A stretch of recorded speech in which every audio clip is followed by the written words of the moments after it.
Ayan mga kabayan, mapagpalang araw at maulan na araw sa inyong lahat. At dito na naman tayo sa may Esplanade Ilog Pasig mga kabayan. At alamin natin dito ang sitwasyon o kaganapan dito sa may Maestranza at maging dito sa may Plaza Mexico.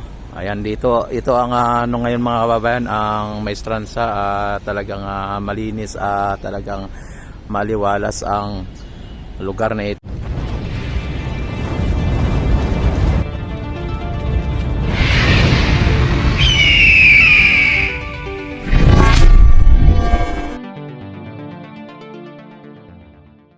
Walang namamasyal sa ngayon dahil ambon-ambon at ang Plaza Mexico mga bayan, dahil po sa may masisilungan ang tao dyan, ay maraming tao na namamasyal dyan sa may Plaza Mexico at dyan sila ngayon sa ilalim ng tulay na walang pulis.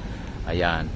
At dito naman sa may Ilog Pasig mga bayan, at ating silipin dito kung same as usual ba or marumi ba o ayan. At yun yung nakikita mga bayan ay napakalinis ng ating Ilog Pasig. Talagang malinaw ang tubig mga bayan. Ayan kung inyo nakikita, maganda. Talagang malinis mga bayan. Yan. Kayo na po ang magsabi at kayo na po ang maghusga o magsabi kung ano po ang inyong nakikita at kung ano po inyong masasabi dito sa may Ilog Pasig, kung malinis ba o marumi. Ayan, kung inyong makikita mga bayan, ang tubig ay talagang natural na natural at hindi galing kanal. Ayan. At ito, pupunta tayo dito sa may Plaza Mexico na kung saan ay maraming mga estudyante o mga namamasyal o turista na nandito sa ilalim ng tulay. At may pulis pala mga bayan. Ayan, may pulis at mayroon ding security guard. Ayan. Ayan, at yung mga estudyante mga bayan ay nag-ano po sila dito ng kanilang mga project o kanilang aktibidades dito sa Plaza Mexico. Talagang ito po ay lugar na talagang eksakto ng ayan nag-ano sila. Hello, shout out. Ayan, ayan marami sila dito mga bayan, nakita naman ninyo. At talagang perfect po ang lugar na ito para sa mga estudyante natin. Kahit na maulan ay pwede po dito dahil po sa ating tulay ay talagang masisilungan nila yung tulay dito. Talagang malawak naman ang ilalim ng tulay, ay kasya po ang at okay po yung lugar na kanilang pagpapraktisan ng kanilang mga aktibidad o anumang project nila sa kanilang school, tulad ng pagsasayaw o pag-perform at paghanda sa kanilang pagsasayaw o pag-perform sa kanilang school. Ayan nandun din at marami din doon sa kabila mga bayan. At kabilaan po, ayan, kung inyo nakikita.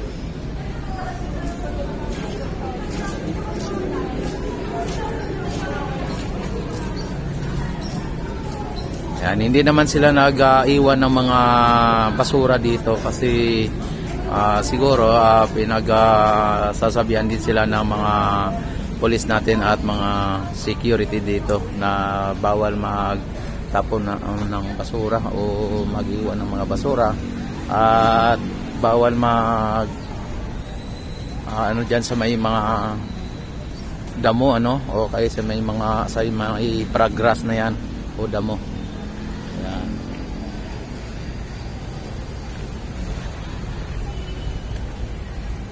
Ano yung mag-girlfriend doon mga bayan, andun lang umulan, umaraw, basta magkasama. Ayan, talagang ano po sila doon Hello ma'am.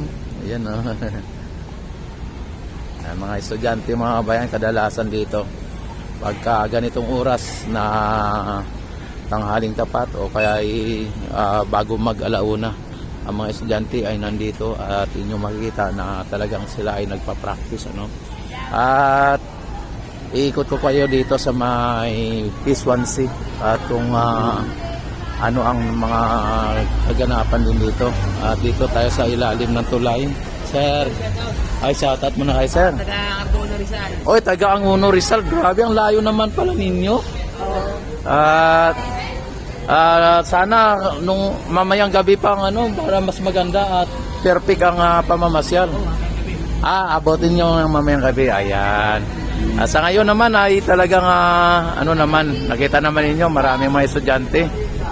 At ang perfect talaga na pamamasyal dito bago magtakip silim. Alas 4:30 lang o alas 5 hanggang gabi na. Ayan. Sir, ayan o. Ating ano. Oy, baka mahulog ka dyan, ha. Bawal kasi mag-umupo dyan, eh. Kaya pinunta ka ni sir kasi baka mahulog kayo dyan. Ay talagang ano. Hindi pa naman kung naman itong lumangoy. Hindi pa naman. Bawal kasi yan, ha. Sige po. Ayan mga bayan, no? At kung inyo nakikita at inyong natatanaw yung mga estudyante dito. Yan. Ma'am, huwag masyadong umupo kasi ano, ito.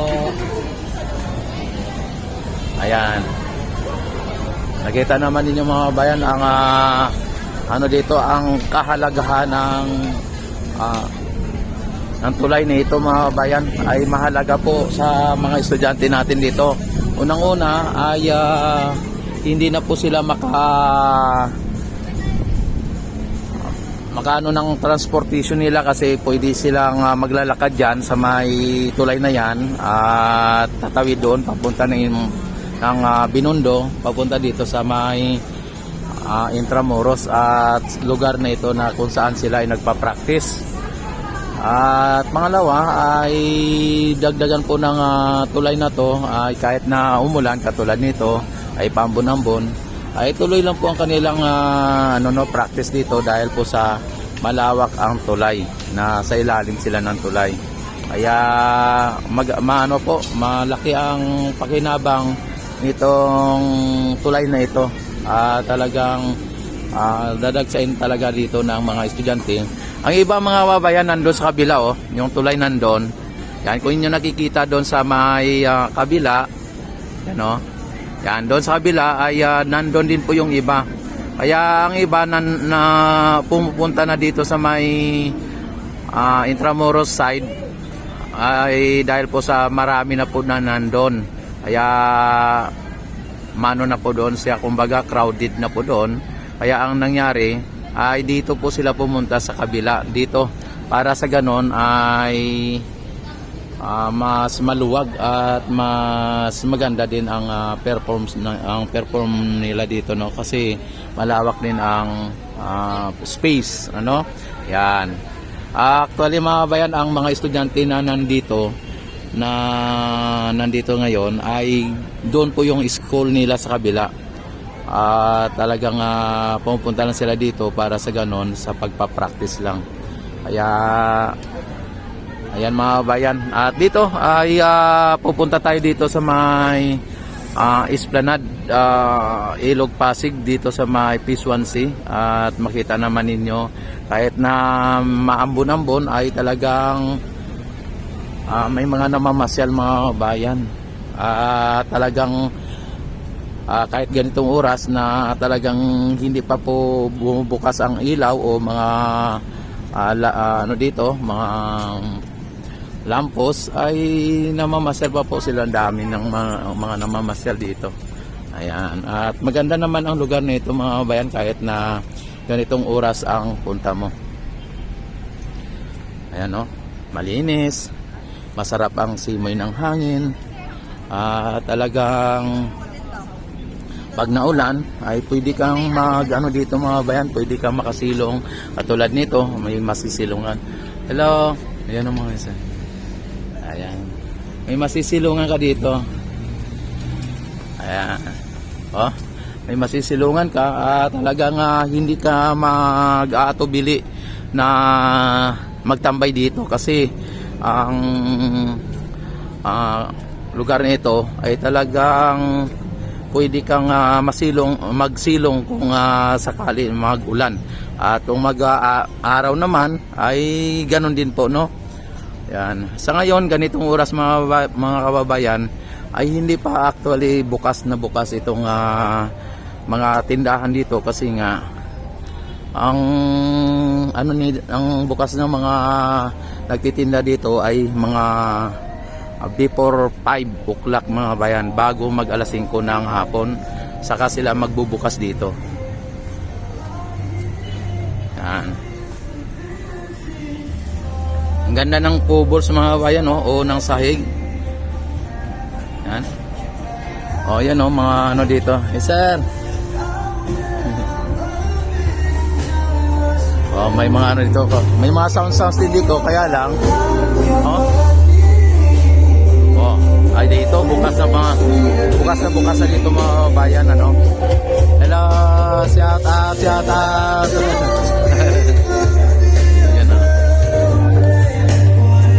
Ayan, ayan mga bayan, bukas na bukas pa rin kahit na ang oras natin ngayon ay mag alas 2 pa lang. Ay talagang andito maraming tao na pala dito. Ayan, at tingnan nyo naman mga kabayan, mukhang may birthday ang andito na side, nakasarado pero may mga balloons mga kabayan. Ayan, ito nyo nakita at nagdagdag ng magandang view dito sa ating esplanade mga kabayan. Tapos dito yung pit stop mga kabayan ay talagang always open dito mga kabayan. Ayan. Yan. At dito ay always open din tong laruan na to. Grabe mga bayan. Ayan ang ano ng pit stop mga bayan. Talagang anytime ay bukas talaga dito sila, no? Yan. Dito may lock your love, ano? At kung gusto ninyong ilalak ang inyong pagmamahal ng inyong partner o ng iyong girlfriend o ano mang tawag o honey love or ano man, ay pwede kayong maglagay dito ng lock your love. At bibili kaya dito ng lock mga bayan, tapos ilalak mo dito. Ay lagay mo po ang pangalan nyo katulad nito, no? Yan, mga ganito may mga pangalan ano, at saka nyo i-lock dito. Yan, at parang nagsusumpaan kayong dalawa na kayo ng dalawa ang bagay sa isa't isa, ano. Yan. At kayo ang forever. Ayan, no, padami na dito mga bayan ang mga lock o locker dito na talagang gano dito. Yan, kung inyo nakikita, ayan, ipapakita ko ang pangalan, no? Oh, ayan, no? Talagang maraming mga pangalan, no? Ayan, at ito mga bayan, yung lock na to ay nagkakahalaga po ng 150 pesos. Ayan, no? Ayan, talagang pag may 150 po kayo, ay talagang makakabili na po kayo ng lock na ito. Tapos ilalak nyo na po dito ang inyong live-in partner. Ayan, o kaya inyong girlfriend o asawa, di ba? Grabe mga bayan. At yan po, tingnan naman ninyo mga bayan ang mga ano dito, ang view ay talagang napakaganda. Yan. O di ba? At sa ngayon ay dito tayo sa pinaka center ng Phase 1C. Dito po yung ano tawag nito, yung fountain. Yan, pagka alas 6 ng type silim o alas 6 ng gabi ay saka lang ito magbukas ang fountain na ito. Yan, at yung ano mga bayan, yung Ilog Pasig ay talagang buhay na po ang Pasig. Yan po ang sinasabi na PBBM, Pasig Bigyang Buhay Muli mga bayan.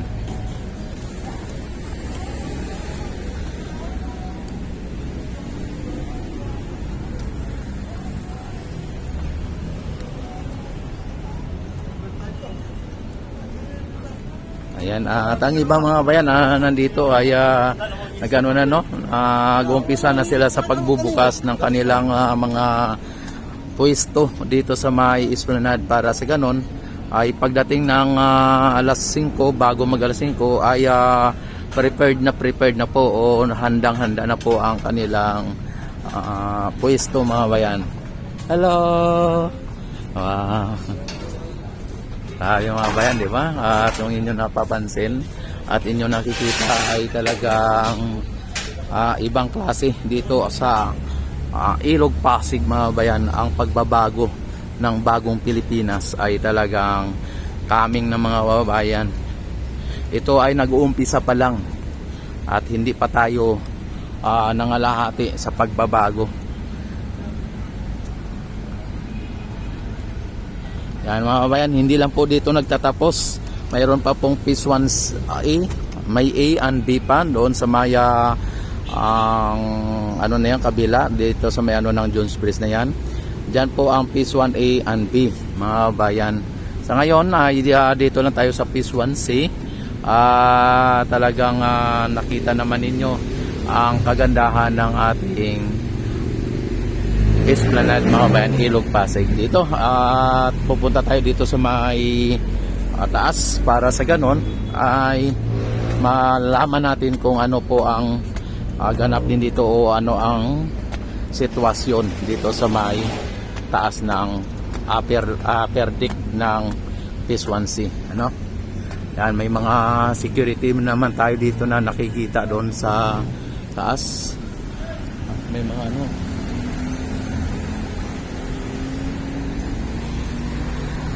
Yan. Dito mga babayan ay tanaw na tanaw dito ang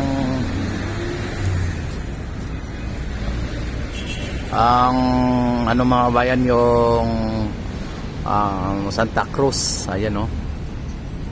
Napakaganda po ng tanawin dito. Nagtataas ang mga building.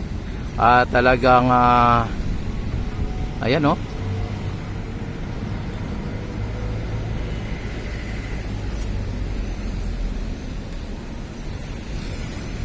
Yan. Ito naman po ang sitwasyon dito sa may upper deck ng Phase 1C.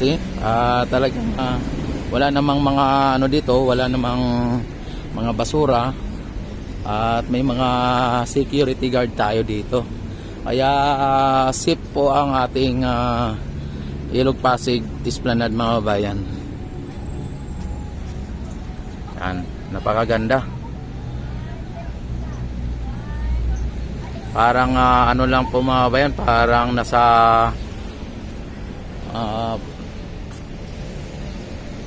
ibang bansa.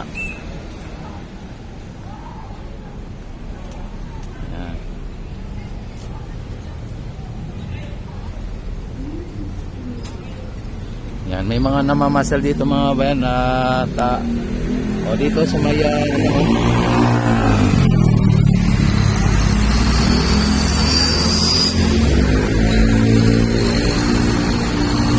kung kayo mga babayan ay galing ng Santa Cruz o Monumento, ang sakyan lang po ninyong jeep ay may karatulang Pier South para sa ganun ay dadaan po kayo dito sa may Esplanade mga babayan. Kaya mas mabilis, mas madali.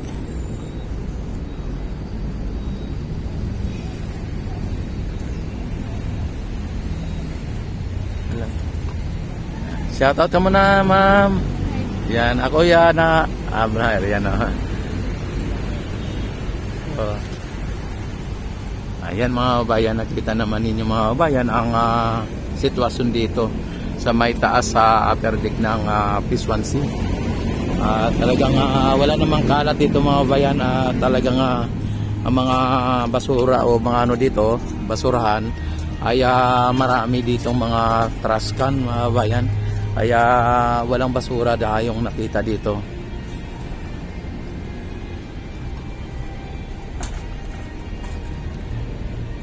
Yan, at mukhang nag-uumpisa na rin po sila sa pagbubukas ng kanilang pwesto dito. Dahil po sa hapon na rin.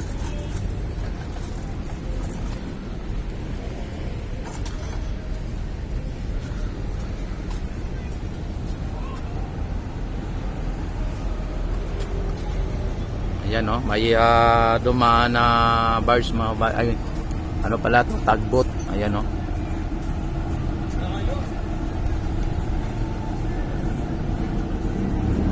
Kung inyo nakikita mga bayan, ang tugboat ay dumaan dito ngayon.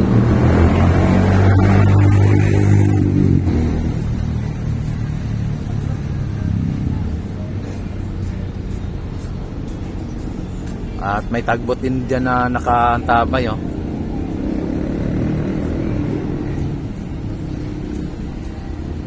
Yung unang esplanade mga babayan na sinasabi nila ng mga DDS ay ito po yon, kung inyo nakikita. Yan, ganyan po ang ginawa nung panahon ni Yormi. Naglalagay sila ng ganyan at hindi naman hindi ko lang alam kung esplanade ang tawag niyan, pero dati ay pasyalan no. Yung kumbaga parang ano lang siya. Yan, at ganyan lang po siya. Tapos doon sa may likod ng post office ay mas malawak doon o mas yung Phase 1A, yung nandoon na Phase 1A, yun po ang sinasabi nila na na esplanade na nag-umpisa. Pero ang nangyari doon mga babayan ay binago o iniba po yung style o iniba po. Kaya ang nangyari mga babayan ay kapag binago ang isang bagay ay hindi mo na masabi na yun na yun, no?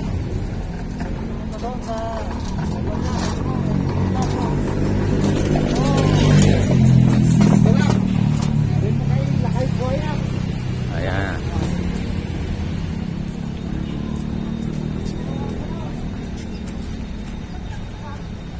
Porket kasi na may gawa dati na ganon ay iniisip ng mga Maka Duterte ay kay Duterte na daw ang esplanade na ito.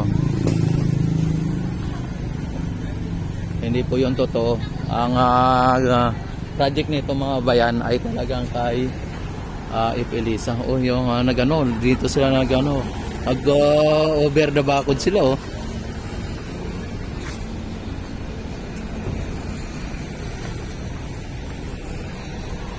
Ayan, don't forget to like and share and subscribe my YouTube channel and click notification bell, select all na para ma-notify agad kayo tuwing ako ay mag-live, mag-upload ng mga videos. At maraming salamat. Mabuhay po ang Pilipinas, mabuhay ang bagong Pilipinas, mabuhay ang Pilipino sa mang sulok ng mundo.